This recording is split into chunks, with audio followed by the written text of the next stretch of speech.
it's Sure. really hard to differentiate. If you're teaching a course on, how to get more Instagram followers, there's only so much that can be said. There's only so much of a different, your program is only so much different than everyone else's. But how can it be distinct? Well,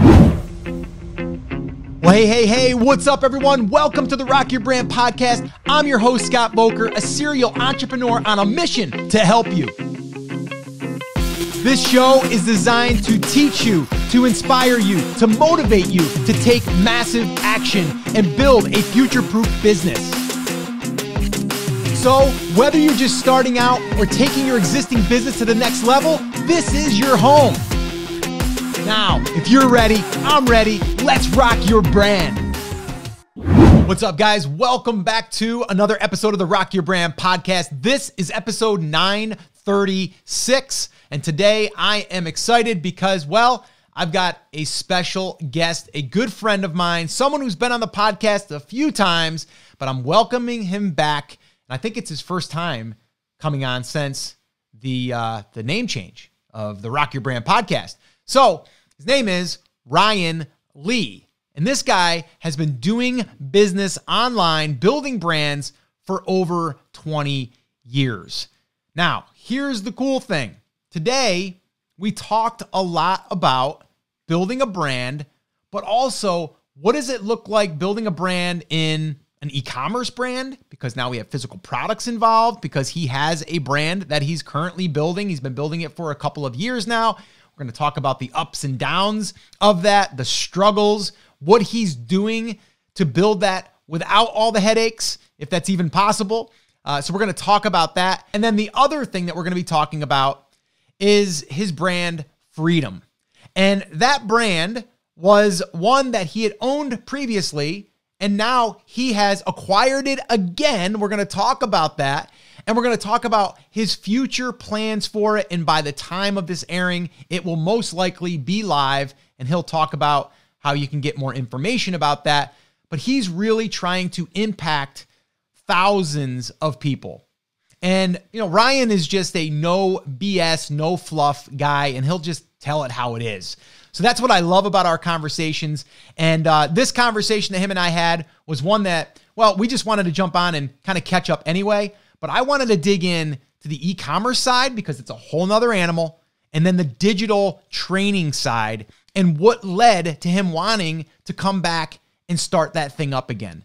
So I'm going to stop talking now so you can listen to this conversation that I had with my good friend, Ryan Lee. Enjoy. All right, Ryan, welcome back to the Rock Your Brand podcast. 2021 is here. What's up, my friend? How you doing? I am ready to rock this podcast. Rock it like a hurricane 2021. Yeah, baby. And it's funny because I'm pretty sure you are going to be the official featured guest of 2021 since, we kind of turned the clock ahead here. So nice. Excited, man. And you're in your little arcade cave over there. If you guys are listening, you can't see it, but he's surrounded with Pac-Man. And what's the other one over there? You got... we've got Street Fighter and Galaga. Rampage, Asteroids, Space Invaders. It's all old school. And it does, it ties into one of my companies, Rewind, which is that fun kind of playful 80s retro branding kind of thing. And I know we're going to talk about all this stuff. So I love talking about branding. And I'm so happy that we talk a lot about shifts and pivots, that you've made the shift and pivot to talking about brand and rock your brand, because it's so important, especially now. Like it's never been more important to have a brand. So everyone should be listening to this all the time, listening to Scotty V in the headset. It's funny that you said rock you like a hurricane. I mean, the Scorps, we know the Scorps, right? I've been to a few of their shows. But part of the shift for me also was in kind of coming up with like, what's the name going to be, was like going back to my roots. Like, I think I told you before, I was in a heavy metal band. I listened to the 80s, the 90s. That's what I can see myself kind of like embodying in the future, is like, okay, how do we tie this into business and marketing? And it's like, rock your brand. And I've got like Friday jams on Friday where I do these coffee talks where we kind of jam on business. So I think it's important, like you've done, like you're surrounded with what you love and kind of brings you back to that time that you had such an amazing time in your life, like as a young guy, Right. It's a lot of fun. Well, I think also what's really interesting about the name Rock Your Brand, which I love, and a lot of my stuff, a lot of my emails, my posts have kind of a music theme to it. I love music, every kind of music, except like honky tonk and the old country. I just never got into that. Me neither. Everything country else nowadays, but country nowadays isn't really country. Like my daughter, now it's more like rock. It's kind of like pop rock. I like a little bit of, there's a little bit of country flair, but it's nothing. And so it was funny. I said to my daughter the other day, my 13-year-old, I said, is this considered country? And she's like, yeah. And I go, it's not country. I know it's more. This isn't country. Pop rock. But with rock, here's a really cool way to think about a brand. Instead of thinking about as like a stifled, old, stodgy, stiff thing that just kind of sits on its own with some generic tagline, we help you, blah, blah, blah. Like, it's so lame. I tell all my students and people I've coached, think of your brand, whether it's you or the company, whatever, like a band, right? Like instead of saying you have customers, you have fans. And instead of saying, oh, I'm going to create a product, imagine you're putting out an album or a CD or whatever it is now, right? A download. Yeah. But that's how I look at it. I look at it like, how would you market yourself as a band? And when I'm building a new site, or even like with redoing the RyanLee.com, I'm not looking at other marketers. I'm not looking at like authors, like thought leaders and blah, blah, blah. I'm looking at let me go to PearlJam.com. Let me go to Kiss. Let me go to bands and singers and Bon Jovi that have built brands that have lasted for decades. What are they doing? What are they saying? How does their stuff look? Because I think if we could think of it like that, not saying you have to have a rock and roll theme in your company. That's not what I'm saying, but I'm saying, think of it like if you're a rock star, if you're a band, how do you market differently? And that's what's really interesting, because when you have if you think of a solid band, you can lose a member, right? And still keep going. People still go into the Kiss concerts. They don't have two of their original members. They don't have Peter Criss and Ace Frehley anymore. They haven't had them for 30 years. They still sell out concerts because it's the band. The Kiss Army. The Kiss Army, man. They sell everything. Yeah. Well, and it was funny. I heard this the other day. I forget where I heard it, but it was kind of like Aerosmith. It was like Aerosmith, like they've been around forever, right? I've been to their shows and, I used to really enjoy their music, but really it was funny. I didn't really enjoy it as much as I do now. I enjoy it more now than I did back then. But it was funny. Someone had said the reason why they're successful is because they put out some hits and they don't always just rely on new hits. They kind of go back to the old hits and they keep playing them. They might get tired of them, but guess what? That's what people want. And that's what people want to hear. So if you're going to get paid for it and people want it, why not give them what they want, right? Just play the song again. I mean, there's two sides of the coin, right? And I always say with business, everything can and does work. For every example you show, there's going to be an outlier and an example how it doesn't work. But I personally think if you're a band, the most successful ones, the ones that have longevity, have a sound, right? Yeah. You can play, for the most part, like a Van Halen record, and you immediately could tell it's Eddie Van Halen. They have a sound. Absolutely. Steven Tyler voice is unmistakable. They have a sound. AC/DC, their new stuff sounds exactly the same as it did 30 years ago. And there's a comfort in that. You know what you're going to get. There are some bands that completely change every time. They're always reinventing themselves. And obviously like someone like Madonna, it worked well. Depends on your creativity. But I like the idea of kind of sticking to what you're good at and saying, this is what we do. And this is our band, this is our brand. And the thing about, here's the power of a band. And I've told this story once or twice before. I saw a really good documentary. One of my favorite bands from the 80s was, oh my God. Now I'm losing my mind. Was it really your favorite? No, I was just listening to them the other day. And now, because Colin Hay, Men at Work. Oh, Men at Work. Yeah. Loved Men at Work, and they had massive hits to the point where radio stations, people call in and they'd say, we're having a Men at Work free day, like no Men at Work today. Okay. They were so big. The guy, Colin Hay, was the voice, the songwriter. He did everything. And when the band started to break up, he left and he dissolved the name Men at Work, and he just became Colin Hay, and his career went because everyone knew the name and the band Men at Work. And if he would have just kept performing as Men at Work, no one knows who like the drummer was. Right. Can't name the drummer from Men at Work, right? Or the bass player. Right. And he made a big mistake, and he even admits it. There was a really cool documentary with him about that. But the band has equity, and there's something about the look, the feel, the colors, the consistency of a brand throughout all of your marketing. Yeah. They come from a land down under, right? Where women go and men plunder. Yep. So, by the way, everyone should listen to some of their albums were just unreal. Yeah. Yeah. You know, and you're right though. The minute you hear his voice, you immediately know it's him, right? And you associate that with Men at Work, not his name. Right. You know, so there is something within your brand. There's some people that have left that have gone on to bigger success solo, like, you know, Sting left the Police and became just as big, if not bigger. But for the most part, there's something about that familiarity of a brand. And a lot of, and I've kind of shifted over the years in terms of my thought about a brand. I used to think, and I used to say a lot, your brand should be different, right? And it should be different, but I think there's a word that's even stronger what our brand should be. It should be distinct. The distinct is even more specifically. So different could be, you know, our greens have, you know, these different flavors that most don't have. So it's a little bit different. But we're at the point now in every product and every service. I know some of your people are e-commerce people. I know a lot of your people do courses and programs where a lot of the stuff's been said, it's been done. It's really hard to differentiate. If you're teaching a course on, you know, how to get more Instagram followers, there's only so much that can be said. There's only so much of a different, your program is only so much different than everyone else's. But how can it be distinct?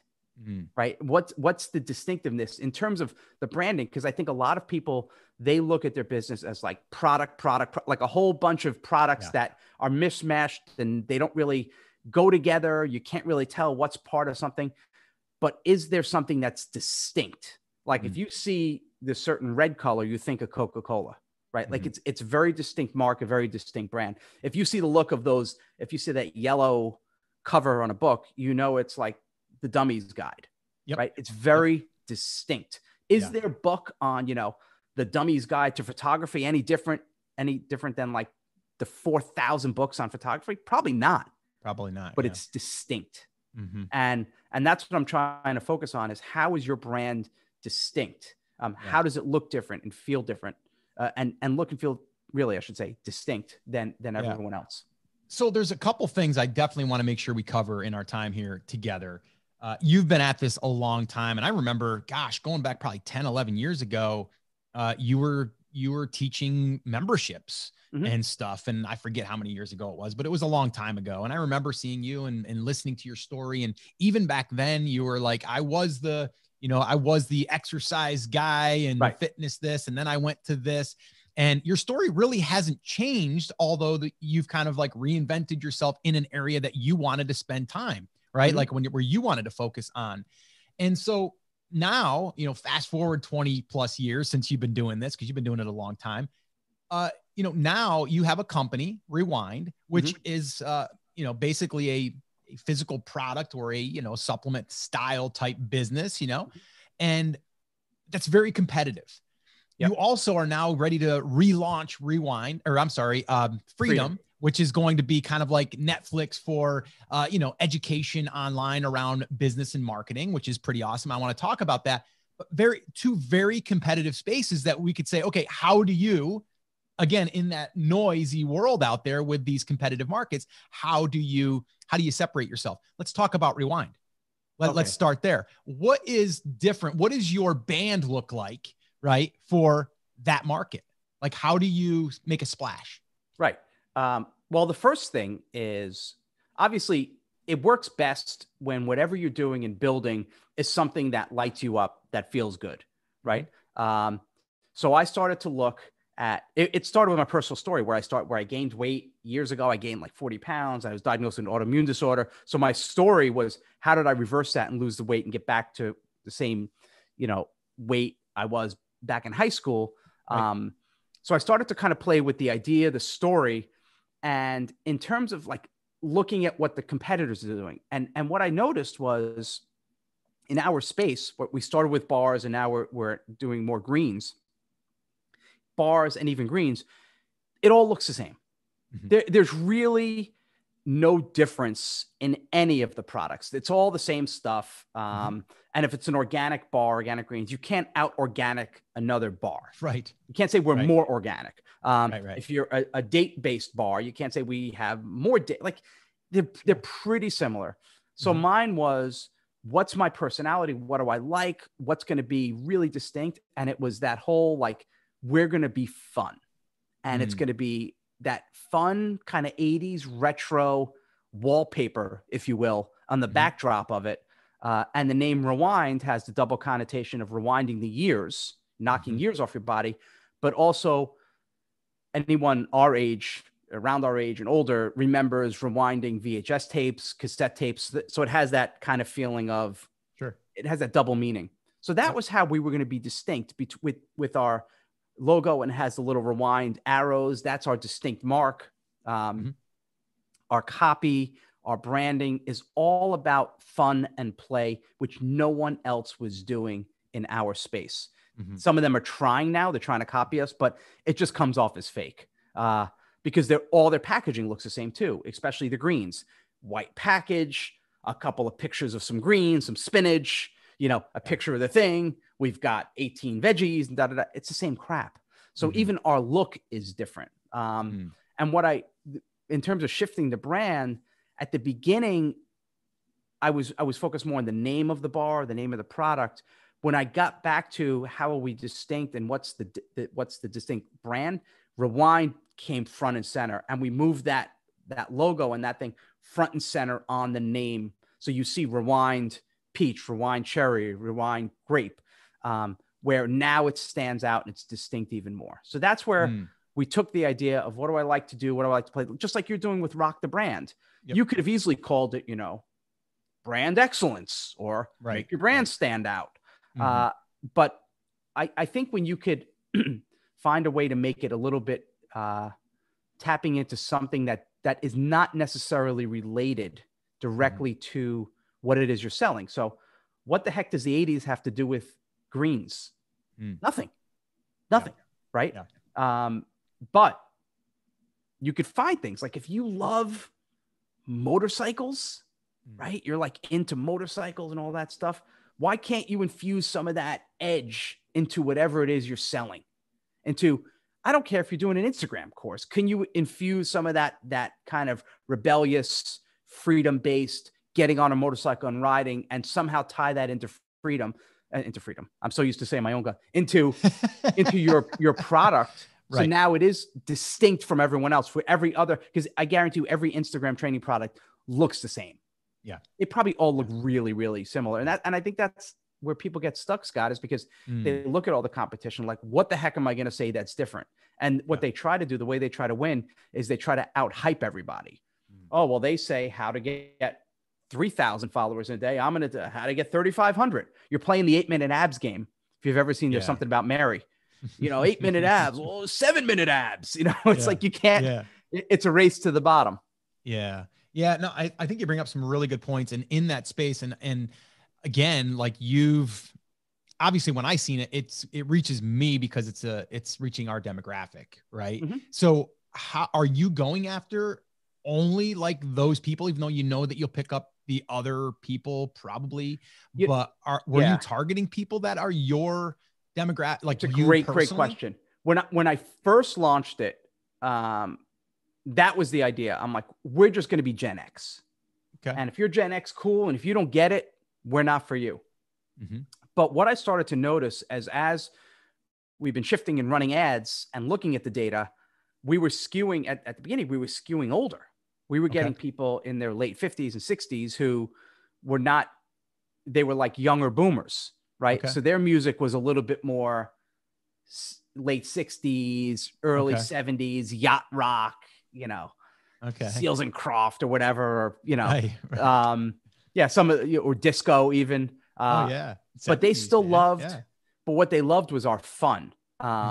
So as the months and even the years have gone by, I've slowly started to expand it, where it's not just quote unquote 80s, and we're not just going for Gen X, and we're getting a larger base. And I think that's when you really start to grow, and you could start narrow and niche, but you could start to slowly expand. And that's exactly what we did. And we're just watching the data and seeing that this is our brand, but we've just relaxed on the whole, everything about the 80s. Now it's just more about retro and fun. And what were you like when you were a child, right? Like recapturing that youth and that fun and that playfulness. So yes, like that. Beginning it was Gen X, and then we've expanded, and now we've grown. Although we're still not like millennial focused. Like even in our ads, we're still not reaching, we're not targeting ads for people in their 20s. Got it. Okay. Okay. Now let's discuss some of the struggles, because digital products, content delivering, like that's pretty, I don't want to say simple, but the logistics are a little bit simpler, right? Or a lot simpler. Let's talk about what have been some of the struggles. And you went from starting primarily with one bar, and then you went, okay, we're going to flavor, different kinds. And then now you're talking greens. Yeah. And so walk me through that. Cause every time you add a SKU, there's more complexity. True? Oh, more complexity, less efficiency, everything. I've made every mistake in the book. I'll start with the biggest mistake, and then we can get into very specific examples. Okay. The biggest mistake I made, and this is going to be contrarian to everything you hear about marketing and everything you hear about branding. And there's a really good book out now, and I just read it recently. It's called like Ignore the Customer, Don't Listen to the Customer. I'll find the name for you. And that was the mistake I made. I was listening to the customer too much. Okay. And I was trying to do everything they said and every recommendation. And they say, well, why don't you do a variety pack? I'm like, okay. So they kept saying, oh, can you do variety? I want to try different flavors. I'm like, sure. So then, but in terms of like how much work goes into that, we got the boxes delivered in bars to our warehouse. The warehouse had to physically break them down. We had to get new boxes. We had to pay all the labor to do the boxes. What would happen if you run out of one flavor? You can't fulfill the variety boxes. We lost hundreds of thousands of dollars because I listened, because some people said they want a variety box. Everyone said, oh, do you have more flavors? Sure. And we were creating new flavors every couple of months. It cost so much money for us to develop a new flavor, and tens and tens of thousands of dollars just in wrappers and boxes and packaging and shipping. And we expanded too quick, because then you do lose efficiency. So let's say I'm going to do a run of 1 million bars for one flavor. And these aren't the prices. Let's just to make it math easy. Let's say it costs $1 to get per bar for 1 million bars. Sure. $1 each. But if you spread that 1 million bars over 5 different flavors, now it's 200,000 bars each. Now instead of paying $1 a bar, you're paying $1.30 a bar. Yeah. Which you're like, okay, it's only 30 cents more. That's 30% profit, like 30% of a hit you're taking. So you lose the efficiency. And now you got to worry about more flavors. And this one's selling more than this one. And now we're sold out of this flavor. So I expanded too quick. I went too many SKUs too fast. And I made the cardinal sin, which I've preached for years, of you can't outmarket bad math. I learned that first from Dan Kennedy. And the margins were too tight. Okay. And I wasn't looking closely enough at every single thing. Again, the wrappers and boxes, I'm like, oh, that's just, that's pennies. Well, it's not pennies. Here. Yeah. 10 cents there. It adds up. Merchant fees, returns, shipping to get the product from our manufacturer to a warehouse is thousands and thousands of dollars. You have to add that into your cost. The warehousing fees, the Shopify fees, like every single thing started to nip away at all those little margins. And you have to just watch it, especially if you're doing physical products. So expanded too fast, too many flavors, too many SKUs, and listening to the customer, making it all about the customer. Oh, I want this flavor. I want this box. I want these. Can I try one for free? The minute we stopped doing that and said, we are going to be brand first, brand experience over customer experience, everything changed. We're like, this is what we do. This is like, you're either on board or you're not, but this is the brand. This is what we're about. And here you go. And even now we get Facebook comments like with our greens, can I do a variety pack? Can I try a sample? No, you can't. Yeah. Can't do it. Yeah. And our revenue has skyrocketed because we shifted from bars because with COVID too, every bar production just was it became impossible. Things were delayed 3 months with ingredients for raw bar. There's a lot more issues that happen with supply chain. So we shifted to greens, better margins, easier to ship. That was another thing. Shipping a box, it's much more difficult to ship a box because you have to put the box within a box because it would get smushed. Sure. But with our greens, we don't have that problem. Right. So just that alone saves us $2-3 for every shipment, which so like, okay, $2-3. But if you do 1,000 orders a day, it's $2,000-3,000 a day. It's $1 million in shipping. Yeah. So you did away with bars now? You guys don't carry bars anymore? The official word is we've paused bars. Okay. Yeah. Okay. And it was a big risk. Okay. And some people, I was nervous about it. And, we've one or two customers like, oh, well, that's all I wanted. And I'm going elsewhere. I'm like, okay. Okay. Yeah. Okay. But I am not going bankrupt and having a stroke because you want some bars. Like we're going to do this and we're going to still put out really, really good products. So we made the shift. We lost a few customers, but we've gained a lot more. And now we're focused on greens. We've tried some back-end products, a couple supplements, but they just, they don't sell as well as our lead product, which is the greens. So the greens, just walk me through them real quick. So how do I use them? I'm just curious. So it's powdered greens. Okay. Put it in a, put them in a glass. Yeah.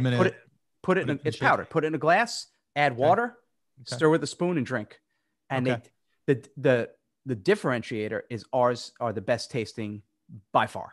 Not even close. We have 50 superfoods, but, and the bars were cool because people would taste it. They'd be like, oh, this is really good. I really like this bar. But people have had good bars before, even though ours was good and it didn't have any of the crap in it. But the greens, they're used to greens tasting so bad when they sip it, they have that holy, what is it? Yeah. Is this Hawaiian punch? It has that almost shock value. They can't believe how good it tastes, which is really cool because the word of mouth and the positive comments and the feedback has been way better than the bars even were. So now you have the greens. The greens, how many flavors do you have in the greens right now? So again, made a mistake. I didn't learn. I'm stupid. We had 3. I got excited. I launched 3 more immediately. So we had 6. But we noticed 3 of our flavors far outsold the other 3. Wasn't even close. So now we've already phased that 1. We're phasing 2 more out. So we're going to have 3 flavors. 3 flavors. And we're just going to really push hard with that. And then I'm going to look at the sales data and see what's happening. And maybe we add a 4th. Okay. Maybe we don't. I'm not sure where we're going to go yet, but I know 3 is a good number to choose. 3 is a good number. And it's almost like people don't know what they're missing, And I don't want to have too many where it's overwhelming because then they start saying, well, there's too many to choose from. Could I have samples of each? So right now we're happy with 3 or in the next, depending when this goes live, we'll only have 3. Yeah. So let's just say you have 3 of those, a lot easier to manage. And oh my God. Just one size. One size. Bag? Okay. 30 day. And a lot of people sell greens in 20 day. We want to do 30 days so people could do subscriptions. So because they have a drink a day. Although we're finding that most of our people who are on subscriptions are getting 2 because they're having more than 1 drink a day. Some are getting 3 or 4 because they have families and because the greens are so good, their kids drink them. Right. Yep. Okay. So before we jump into the relaunch of Freedom, let me kind of ask you, and I know that you're excited about this because we've talked about this off air, just like when you can get an offer that converts, that brings in a customer at either, break even or even profit, that would be even better. But even if you took a little bit of a loss when you have something like this, I mean, it's gold. And let's talk about that. So what are you running right now that is working for your lead offer that you're so excited about? Yeah. You're 100% right. And I've been preaching this for a while. It's all about your front end offer. And if you can get the offer working on paid traffic where you can either break even or make a profit or even a little bit of a loss, depending on your back end, you have a scalable business. You could make it to the millions. But the problem is launch a product or a thing, they spend 6 months creating their course. And then they're like, what do I do? Well, I got to start doing a podcast or a YouTube videos. It's like, dude, no. So I look at it from the profit first and the offer. So I like trying things and experimenting. We did a free cleanse where everyone got a sample. They got one of each flavor. So it was free. They paid for shipping and it was working incredible. Like we were actually making $1 or $2 on the free plus shipping, which is almost unheard of out of the gate. So we were bringing in thousands of customers a week. However, we did that for like 3-4 months. When I started to look at the numbers, they weren't buyers. Okay. They were freebie seekers. Okay. And they take the cleanse and they, oh, that's great. Thank you. Maybe I'll try the cleanse in 6 months again. I'm like, well, that's kind of not really like, it didn't make sense to spend all this money, to do all the ads, to do all this stuff, to make like pennies. Just all I was doing was turning money over. Right. So I said, okay, let's stop that. Let's put that on pause and let's see if we could sell the 30-day containers straight up. Like just that. Let's lower the price because I think our price was a little high. Let's lower the price, give them a reason why, do the sale for it, and send them right to our product page and make it more about like the testimonials and the proof and show people saying and the flavor and how good it tastes and how good they feel. And that was it. And I even did what most other marketers don't do is I still have the navigation on top. They say, get rid of navigation, do this, but people come there and it looks like it doesn't look like Amazon, but it's a typical e-commerce, the product, the add to cart, there's the trust, they can contact us. It just feels like a company, a real company, which we are. And we're just running ads to that. And we're, man, it's working really, really, really well. So walk us through really quickly. What's that funnel look like? So easiest funnel in the world. So yeah, I'm on Facebook. I'm scrolling. What gets my attention, and then what's the offer, and then what's the bump or the upsell? Kind of lead me through that. That makes what gets your attention is just a picture of the greens. Okay. 50% off. Okay. You're like, cool. Click. You go to our product page, and the product page, well, it had the 6 flavors, and as we're selling out the other 2 and phasing them out, eventually there's only going to be 3. Picture of the product. You could pick which flavor you want or flavors right there on that one page. They're just in Shopify. We use them as different variants. And then the copy. There's a headline, a video of me explaining why we're doing the sale. We show the ingredients. We show proof, more proof, more proof. I even do a video demo, like, cause you asked, how do you do the greens? And I filmed it right here. Hey, it's Ryan. Let me show you how easy it is. I take a glass, pour it in, stir it. Here you go. So there's nothing we're hiding. The FAQs, answering objections. It's $5 flat fee shipping if they spend less than $50. So if they get more than one over 50, it's free shipping. Okay. And the upsells and the page converts it on all cold Facebook traffic, almost 10%. Oh my gosh. Yeah, that's because the price is great. We're about half the price of competitors. I mean, some guys charge like $100 for 30 serving of greens. Unreal. But anyway, I never want to look, if you could make money, great. But sometimes it feels predatory, but anyway, I always have an issue with that. But, and then the upsells are simple. Once you order, we say, okay, you can get 3 more containers of any flavor. And we have a drop down of any of these flavors you want, 3 more containers for just $99. So it's huge savings. Okay. And we get a lot of people, double-digit uptake on that. And if they say no, hey, we understand you don't want to spend that much. You could just get 1 more container, any flavor you want for $29. And almost 50% of people who say no to the first one take that. So you have an upsell, then a downsell. That's it. Okay. That's it. Simple. Like yes, we could probably add another, but I don't want to get too aggressive with it. But yeah, it's especially compared to the free plus shipping, our average order value is 3 times, almost 4 times higher now.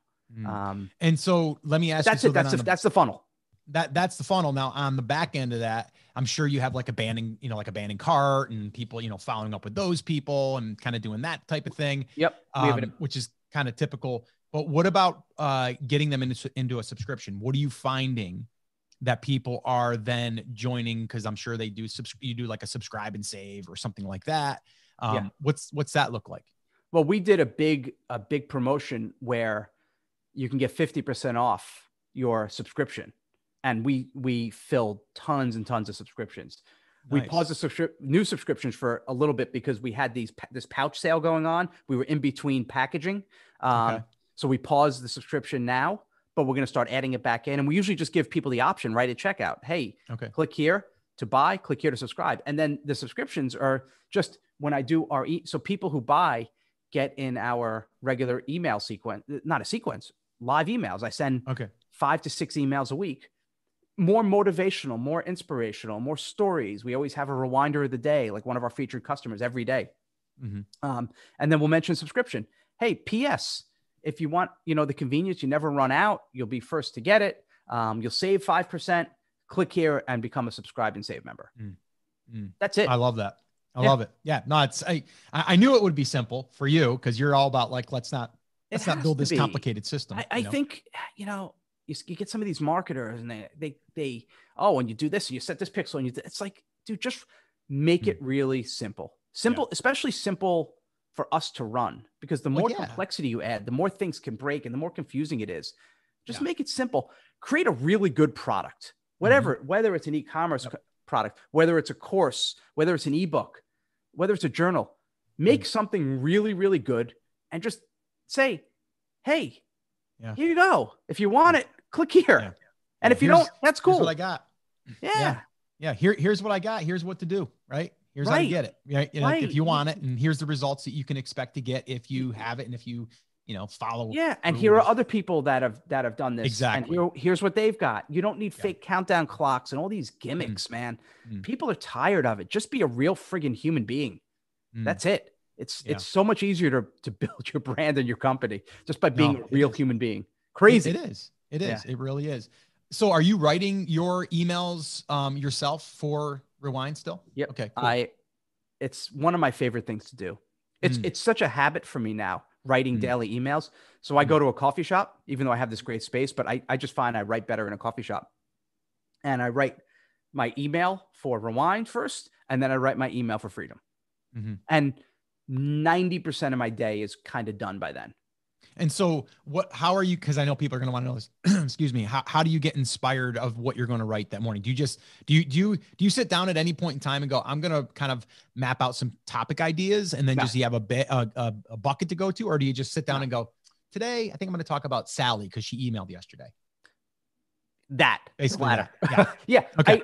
I asked myself a couple of prompting questions. What did I do yesterday? What am I doing now? What am I doing later? What am I doing tomorrow? And that puts me in this like kind of right now frame of mind. Yeah. And then whatever inspires me, I write about. Or sometimes if I'm a little stuck, I'll look at because in Rewind we do the little GIF images. So I'll look through those. Okay. And sometimes I'll see an image and it'll spark something. But like I think I could tie that into this kind of fun story. But yeah, I just write what I'm feeling like, and because then it could be topical. So, the day after Eddie Van Halen died, that's what I wrote about. Yeah. It was top of mind. It was people heard about it. You're relevant. Right. It's Is there timely. a story you could tie it into anything as long as you do it tactfully. Yeah. I saved an email from a person who was, my God, it was a few years ago. Remember there was the shooting. It was a shooting. I can't remember if it was a shooting in Vegas or it was a shooting. I think it was in Vegas. There was the big one in Vegas, but there was also one in a nightclub, and a gay nightclub. I don't remember which shooting it was. I remember it was a tragic shooting where like dozens of people lost their lives. And the subject was like, 38 people died, ... And our product's half off. Nice. And I'm like, oh gosh. It was the most insensitive, tone deaf thing I've ever seen. Wow. So that's what you wrote about. You wrote about like, this is not what to do. Like it's, my gosh. And the thing is, the nice thing about writing real-time stuff is that you're in the moment, right? Like, and people, there's an energy to it as opposed to when you write auto sequences, and there's nothing wrong with that. But after a couple, it becomes kind of vanilla because it's evergreen, right? That's the nature of evergreen. Yeah. But if you want something that feels real and energized and hey, it's Wednesday, and oh my God, my son and I just watched Cobra Kai. So yesterday I spent yesterday in New York because I go every month. That's where my mom is buried, and I visit the cemetery. Okay. And I wrote about, like, today I'm at the cemetery. It's where I recharge. It's like where I always set myself on the right track. And I wrote about that. And it was real, and it was in the moment. And it was an emotional, and people will respond best to the things that are real and raw and emotional, and story-based. Not saying everything has to be sad and depressing. I mentioned shooting and the cemetery. It could be uplifting, right? Sure. I mentioned Eddie Van Halen, but it could be uplifting. It could be, hey, I'm so excited. The new season of Cobra Kai's on, and my son and I watch it together. We love watching together. It's about family. It's about finding your goal. What's your vision? What's your priority? And then you could tie it into whatever product you're selling. Mm-hmm. Yeah, no, that's perfect. And I'll throw this out there. I've definitely, when I get stuck, sometimes I'll actually search for Ryan Lee in my inbox, and I'll look for some of the starters that you kind of started with. And it's not topic. Where I get stuck, to be honest with you, sometimes is the intro. Is like, how do I lead? I know where I want to take people, but it's like, how do I just jump into that without jumping into that? So I start with that whole kind of, where are you now, right? Thing. But how do you do it so you're not talking like for 4 paragraphs about where you are? Like, you do it in such a good way, like 1 maybe 2 sentences tops, and then you bring it right into why you're emailing them, really. You know what I mean? Like, you're emailing them because you want to let them know that, but then you're tying it into a lesson of some kind or a reason why they should be reading. Yeah. So to kind of play off that idea. So if you want to write tomorrow's email about, let's say you were posting this podcast interview. You could say, I'm sitting there talking to Ryan, and he brings up Men at Work. Yeah. And I hadn't thought of Men at Work in years, but it was really incredible how it had to do with the brand. And speaking of brand, blah, blah, blah, blah, blah, just that little something. Or last night I played Down Under, or last night I couldn't get the song. You can start off the email. Hey, it's Scott, and I couldn't sleep last night because I kept thinking of the song Down Under. And the reason is, it was in my head because Ryan brought it up in the interview, and this interview was amazing. He went to da, da, da, da, da. That's it. Like a couple of lines. Yeah. And I'm usually pretty good about it now because you've kind of taught me how to do it just by reading your emails. Cause but I sometimes get stuck, just like a lot of people do. And I'm like, I'm going to go to Ryan. Like, I'm just going to go to one you wrote, a year ago. You know what I mean? Like, I literally have done that before. So I'm going to give you credit for that, my friend. And I appreciate you just being an inspiration for me to be able to just be real, raw, authentic, high energy, and care about people, but also not care about what everyone says, because that can kind of bring you down a terrible road too by just hearing one bad comment, Yeah, it can. And I know that's tough. I still struggle with it. We could have an amazing day, and I could see 99 comments are positive. We love this product. We love what you're doing. Thank you for changing my life. I'll have one scam, and I'm like, it like throws me. It's like a friggin' punch to my gut. But that's because we care, man. Yeah, we do. Because we care. And you should care. We all live once. I mean, leave a legacy of good stuff. What else are we going to do? I know we didn't even get to talk about Frida, but that's okay. What I want to leave people with is, in terms of a company and a brand, I have Rewind going. A lot of us are entrepreneurs, right? And I'm sure everyone listening to this is entrepreneurial, which is great because we have so many ideas. We want to do so many things. So that's our blessing. It's also our curse because we get really distracted. So my suggestion is, you could run multiple companies, multiple brands, but have one that's really going, that has a lot of traction, that you can have a system in place before you can do something else. It's very hard to give full attention to both when they're both in startup mode. And Freedom is a company that I owned for years. We were the original Netflix for entrepreneurs until everyone started ripping us off like Brunton and Dice. And then bastards. I'm friends with both the guys. But then I sold it. But now I own it again, So now I'm pouring all this, and it was great because sometimes taking a break from what you're doing for so long is good because it recharges you and re-energizes you. So we're doing a whole new relaunch of Freedom. I took down all the content, over 1,000 hours of content, and building everything 100% new. So it's just something I'm excited about. Yeah, no, you hit the nail on the head. It's like we get shiny object, like we tell people not to get, but we do get it. Like in a sense, I don't mean just shiny, like there's the new hack or something, but it's like, man, I kind of miss that. Like I want to do that again. And you did take somewhat of a break in my eyes, like as someone that was emailing daily at times about, freedom. And then it kind of went away. And then now you're back, and just knowing you personally, I know that it's something that you took a break, but you're like, man, I got to get back in this thing. I just love it so much. But the thing that I do, I want to leave people with just that you got to stay focused. And that's probably going to be another interview that I'm going to have you back on. We'll talk about how do you stay focused when you have a couple of different projects, or do you, like you just said, get one up and running so it's pretty much running and you just have to kind of go through the procedures, and then you can start that next thing. Because I mean, we all know there's only so many hours in the day. Right. You know what I mean?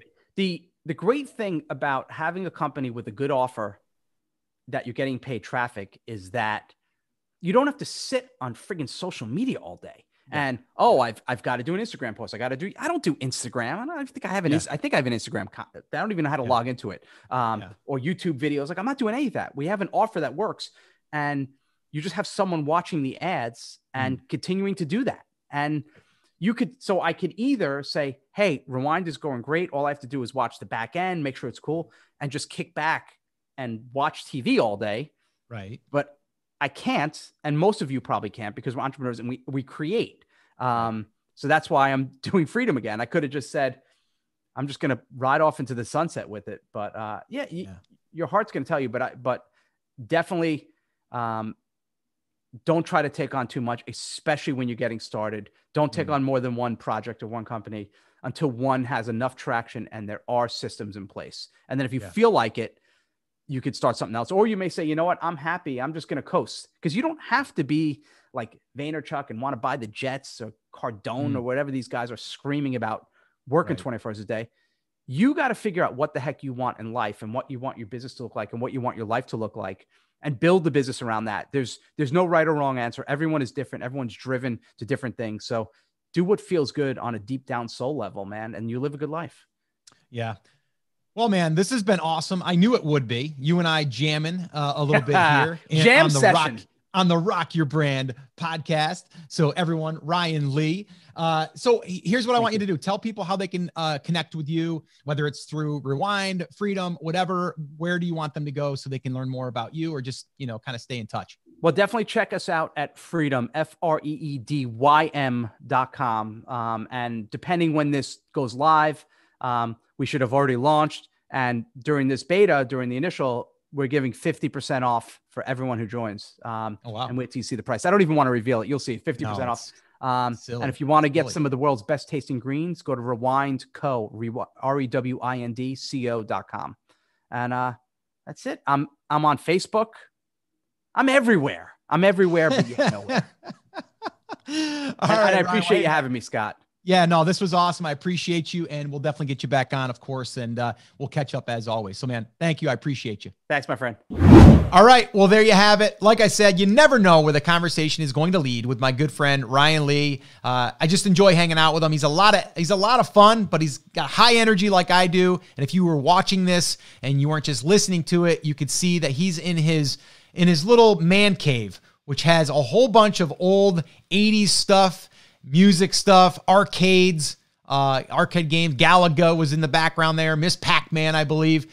Just a lot of cool stuff. And that is, my friends, the guy that he wants to really be right now. He wants to be the guy that's having fun, that's not taking business too seriously, enjoying his family, and really enjoying what he calls freedom with a Y. So guys, if you want to check out more with Ryan, definitely check out the show notes, the links, and I'll link everything up there. But in the meantime, I would love for you guys to do me a quick favor. If you found this episode or any of the other ones that we've done, now over 936 episodes, if you do me a quick favor and leave me a review. Go over to iTunes, Stitcher, wherever you're listening to this, and leave an honest review over there. Let me know one takeaway or one thing that you've learned from listening to the podcast. That would mean the world to me. All right, guys, so that's it. That's going to wrap it up. As always, remember, I'm here for you. I believe in you, and I am rooting for you.